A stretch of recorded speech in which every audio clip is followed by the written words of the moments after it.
Ecclesiastes 12 verse 1. Remember your Creator in the days of your youth, before the days of trouble come, and the years approach when you will say, I find no pleasure in them. Amen. Hi kasaikpal, ngayong araw na to nagluto ako ng ginatang tambakol. So yung sangkap, kamatis, green chili, gata, sibuyas, bawang, luya, in addition salt and pepper, saka pechay at saka yung pritong tambakol.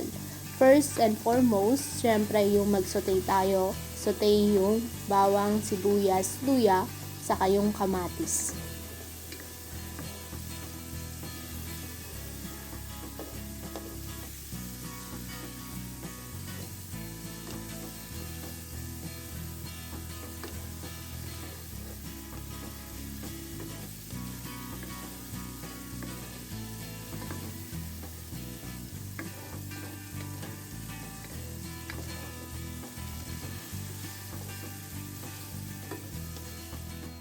After ay dito ko na nilagay yung pritong isda na tambakol.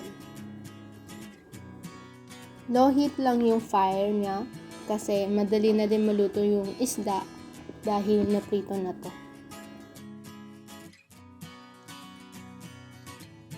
At this point ay hinalo ko siya konti or pinito ko siya konti para kahit paano ay kumapit yung lasa ng mga nasaute natin sa isda.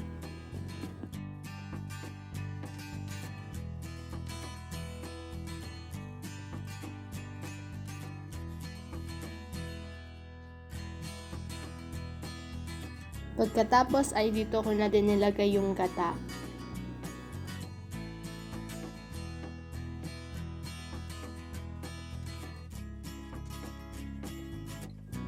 Saka yung green chili. Konting black pepper. Saka konti din na asin.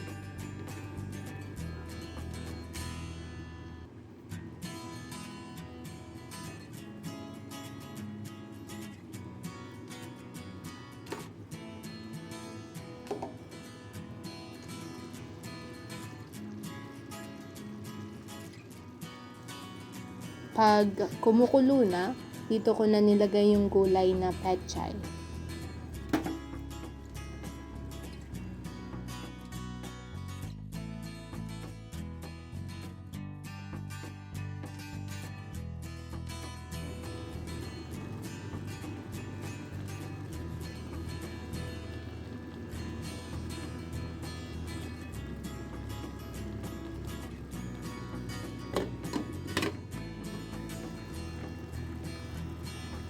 So, ayan, tapos na yung nilutong ginataang tambakol. Ito na po yung outcome. Kain tayo. Maraming salamat mga kasaykpal sa inyong panonood.